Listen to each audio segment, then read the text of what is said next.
Здравствуйте, в эфире программа «История башкирских родов». У микрофона Максим Курников, а также в студии Салават Хамидуллин, руководитель автономной некоммерческой организации ШЖС. Здравствуйте. Здравствуйте. Мы продолжаем рассказывать о башкирских родах, и сегодня мы поговорим о роде Елан. Елан, да. Как правильно его произносить по-башкирски? Елан. Вот. Ну, там первое получается, вот если по звуку, по-русски, и краткое, да? Если по-башкирски, то Елан. Ну, я уже вот начал, последнее время просить вас прокомментировать то, что написано в источниках в интернете. Вот, например, в Википедии. Здесь говорится, что этноним Елан восходит к почитанию тотема змеи. Якобы есть упоминание путешественника X века Ибн Фадлана. Мы видели, как одна группа из них поклоняется змеям, и вот как раз это и есть Елан, а другая поклоняется журавлям. Вы этноним Елан ведете примерно от этих же моментов? Нет, я здесь в этом плане могу согласиться только в одном, что название Елан, оно как-то связано, с атомистическими представлениями древних какой-то группы населения, носители этнонима Елан. Но с известием Ибн Фадлана, мне кажется, это никак не коррелируется. По нашему мнению, еланцы несколько позднее мигрировали на территорию исторической Башкирии, Башкортостана, потому что есть у нас известие такое замечательное. Это армянский автор XII века Матвей Эдесский писал: «Римляне выдержали ужасные атаки. Большое число провинций было разорено». Римляне имеются в виду византийцы, не древние римляне. Предано забвению, обращено в руины и так далее. Печенегами, людьми алчными до истребления. Так как народ змей, нарушая границы своей территории, перешел на земли рыжеволосых. И эти беглецы изгнали агузов и печенегов. И все эти народы объединились, обратив свою ярость на римлян. Константинополь подвергся великим бедствиям. Здесь это речь о кипчаках, что ли, идет, или о ком? Рыжеволосые, да, кипчаки. А тут народ змей, упоминается. Мы связываем это. Потом они вместе, судя по всему, пошли на это как всегда в тюркской истории. С востока начинает какое-то, племя давить, и все как по эффекту домино. Да. И все так сыпется, и вплоть до Балканского полуострова, как всегда. По нашему мнению, в упоминаемом источнике как раз народ змей это и соответствует племени Елан. То есть, можем ли мы говорить, что это какое-то подразделение сначала кипчакских племен? Или нет? Или это будет упрощенно? Да, кипчаки это же опять такое собирательное название. То есть Дэшти Кипчаком мы называем конгломерат совершенно разнородных племен. А я все-таки уточню, это все тюркские племена кипчаки или нет, или не обязательно? Там в основном тюркские, но там, естественно, были и монгольские группы и так далее. Поэтому, если уж говорить просто несколько так обобщая, одно из, так скажем, кипчакских племен, или так как Мкузеев, наш этнограф, писал более аккуратно, одно из составляющих этой кипчакской миграции с востока, которая началась в XI веке. На огромной территории эти, так сказать, племена кипчакской миграции смели прежних хозяев этих степей, агузов, печенегов, смели и прогнали их. Одних к Балканам оттеснили, к Черному морю. Другая часть этих агузов ушла, наоборот, на юг, в Иран, и начали это известное сельджукское движение, турки-сельджуки, из которых потом выросла империя сельджуков, а потом Османская империя. Они, так сказать, тоже были изгнаны отсюда. Возвращаясь к Елану, сегодня какая это территория, какой это род, и как они туда, в общем-то, закрепились, в каком веке? Самое главное мы не сказали, что племя Елан, это, в общем-то, оно одно из... может быть, даже самое крупное по количеству потомков, да, они занимают огромную территорию, которая протянулась такой широкой полосой. Племя на севере начинается на территории Бураевского района, расселение половины Бураевского района относится к этому роду Елан. Далее, часть Дюртюлинского района, часть Чекмагушевского, часть Илишевского района, Туймазинского района, и, Шаранский район, весь Еремикеевский район. И захватывает на самом юге часть Бишбулякского района. Такой, они широкой полосой расселены. И немножко еланских аулов есть на территории Татарстана. Практически весь запад Башкирии. Да, они именно такой, как вдоль границы, провели сегодняшней административной границы. Естественно, это не была раньше, это никакой границы, потому что это не историческая Башкирия, она заканчивается гораздо, западнее. В общем, и прямо скажем, в степи не было границы. И в степи не было, до 19 века, в общем-то, непонятны были границы Российской империи, даже не только племен между собой, а Российской империи непонятны были границы.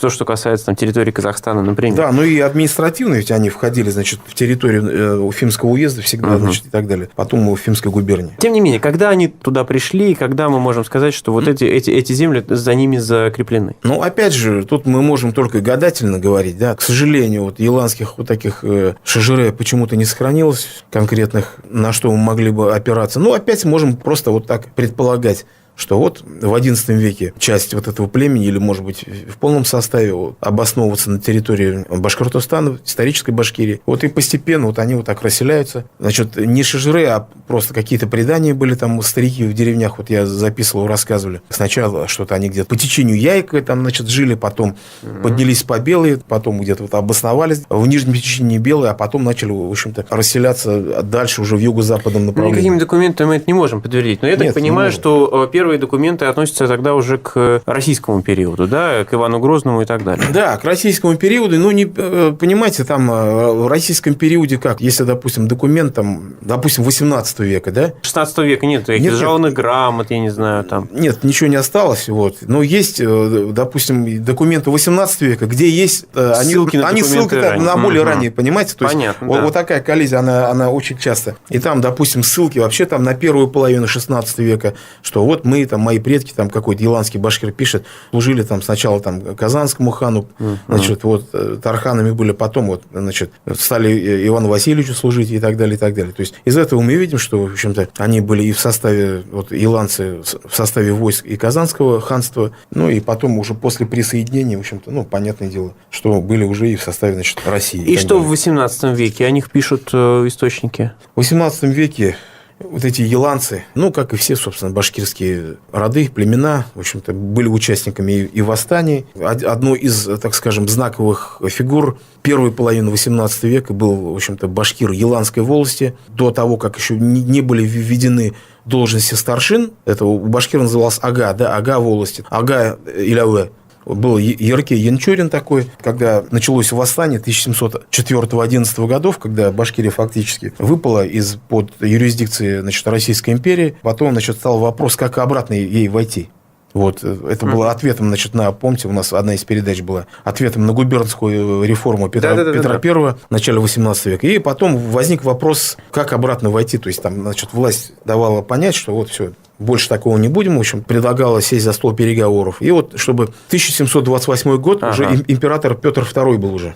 Вот, внук Петра. Петр II. И вот как раз договариваться и подписывать, и принимать вторичное русское подданство, или там уже снова входить в русское подданство, поехал от башкира Еланской волости, значит, глава Еланской волости Яркей Янчурин. Вот он как раз основатель деревни Верхнеяркеево, который райцентр Илюшевского района сейчас.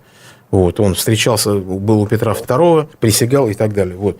Я вот смотрю, опять же, по той же Википедии, в конце 18-го, начале 19 века земли еланцев в административном отношении входили в состав Белебеевского, Бирского и Бугурусланского уездов. Да. Так и есть. Так и есть, да. Получается, что Бугурусланский уезд – это тогда Самарская губерния, да? Да. Бирский – это Уфимская губерния, да, а Белебеевский?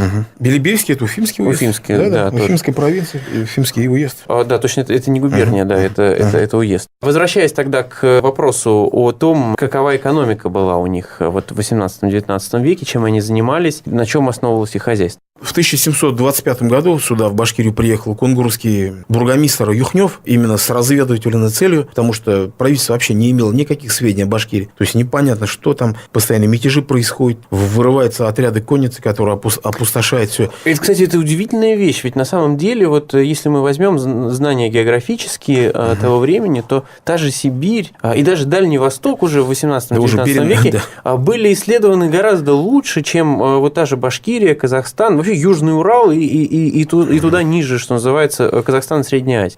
Ну, Казахстан еще не в составе России, а вот Башкирия самая главная, значит, парадоксальная вещь. Нет, ну почему? В 18 веке уже частично Казахстан в составе России, по крайней мере, младший ЖУЗ. Да, в 30-х годах. А мы говорим сейчас о 20-х годах, то есть до этого, значит. Когда был Берингов пролив открыт, по-моему, к тому времени уже Беринг там проплывал, да, уже. А Башкирия до сих пор оставалась, в общем-то, непонятной территорией. Было очень важно разведать.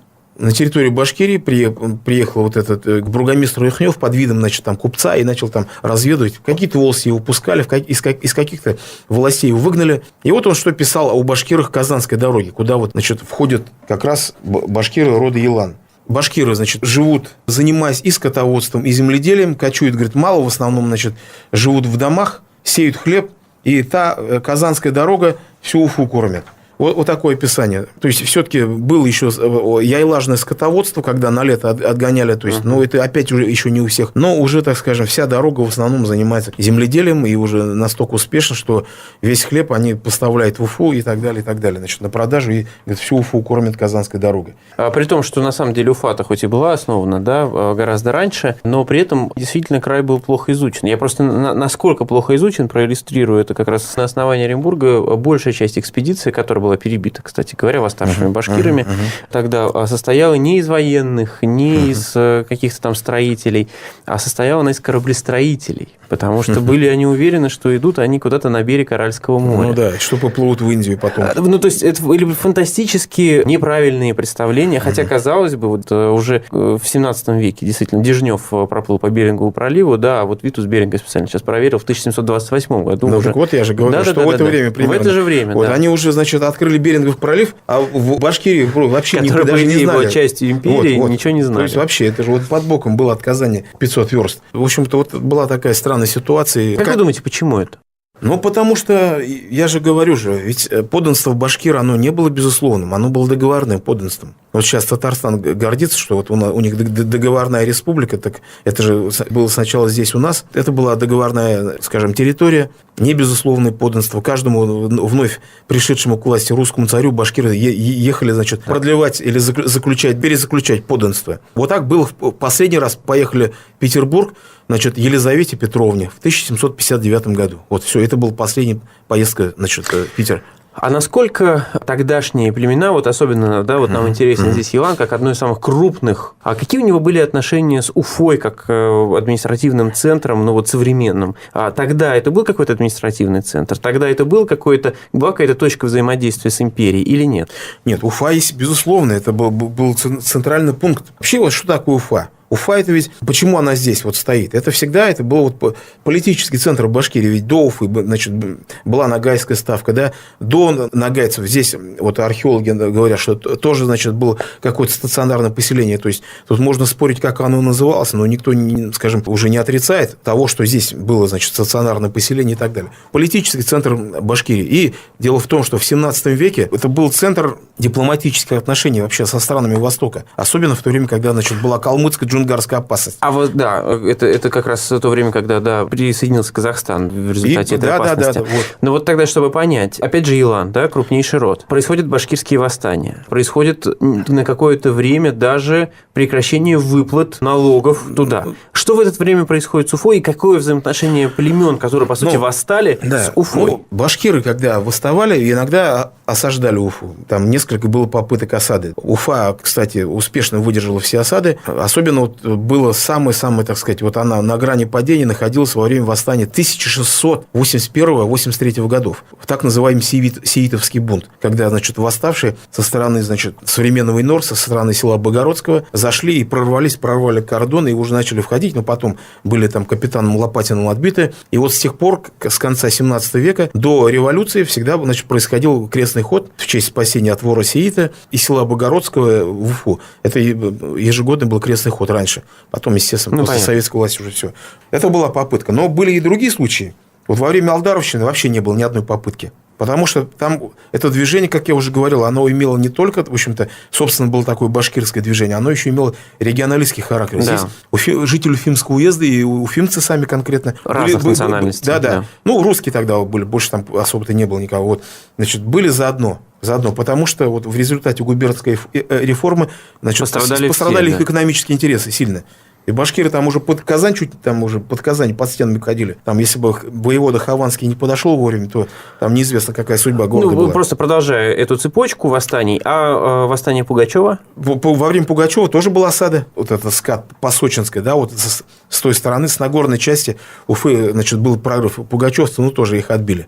Так вот. А вот род Елан в Пугачевском восстании играл какую-то роль? Там они играли тоже, значит, у них, ну, не было таких, скажем, особенно выдающихся предводителей, как в других родах, поскольку они уже были такими земледельцами и так далее, оседлыми людьми, там, а тут нужно, значит, такие, значит, кто еще владеет вот этой, значит, тактикой степной войны и так далее. Не было, но они тоже поголовно участвовали, там, конечно, и были среди них и противники восстания, но в основном тоже они это принимали в этом участие.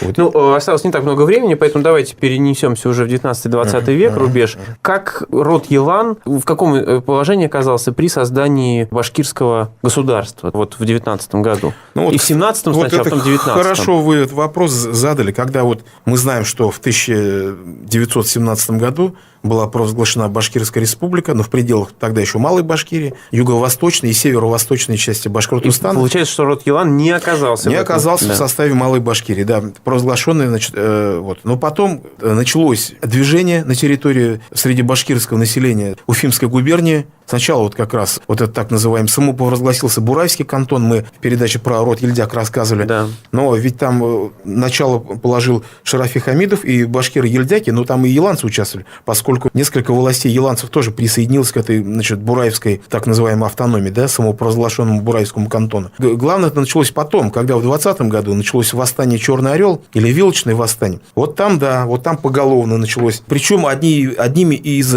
инициаторов присоединения и самыми главными, так скажем, агитаторами, да, которые ходили в Стерлитамак, в столицу Малой Башкирии, встречались с Заки-Валиди и просили у них войск: помоги нам, помоги. Прям вот у меня специально даже была работа об этом. Вот, приходили и просили. Вот как раз жители чисто еланских там деревень, вот так как, например, Тюменяк, там, значит, Бекметово и так далее, и так далее. Был такой порыв, и они были самыми, так скажем, одними, башкиры-еланцы, одними из активных участников вот этого вилочного восстания, которое вот как раз вот на этой территории шел под лозунгом присоединения Уфимской губернии к Малой Башкирии. Понятно, да. Роль Елана в войне, скажем так, гражданской, да, и понятно, что это часть гражданской войны, в общем-то, да, была. В общем-то, да, продолжение, можно сказать. По срокам. Что потом? Мы традиционно упоминаем каких-то ярких представителей. Да, вот я так понимаю, что род большой, поэтому мы всех не перечислим, но давайте самых ярких. Значит, народный поэт Башкортостана Назар Нажмин, еланец. Потом герой Советского Союза Абдуллин Анвар. Герой соцтруда Рахманов Талгат Лутфулович. Он занимал пост первого секретаря Илишевского райкома партии и был, в общем-то, правой рукой Медхата Шакирова, да, в общем-то, известного нашего деятеля. Ну, тут много, может, тут огромное количество писателей. Там, может быть, Гелимдар Рамазанов, там, писатели, поэты. Из современных вот, писателей-сатириков Марсель Салимов. Людей довольно-таки много. Вот, много ученых у них было. Вот, допустим, Ганиев Ревнер, это, в общем-то, один из выдающихся современных российских ученых, академик Российской академии наук и так далее. Я напомню, мы говорили сегодня о роде Елан. У нас в студии был Салават Хамидуллин, руководитель автономной некоммерческой организации «Шажири», автор как раз многотомника об истории башкирских родов. До свидания. До свидания.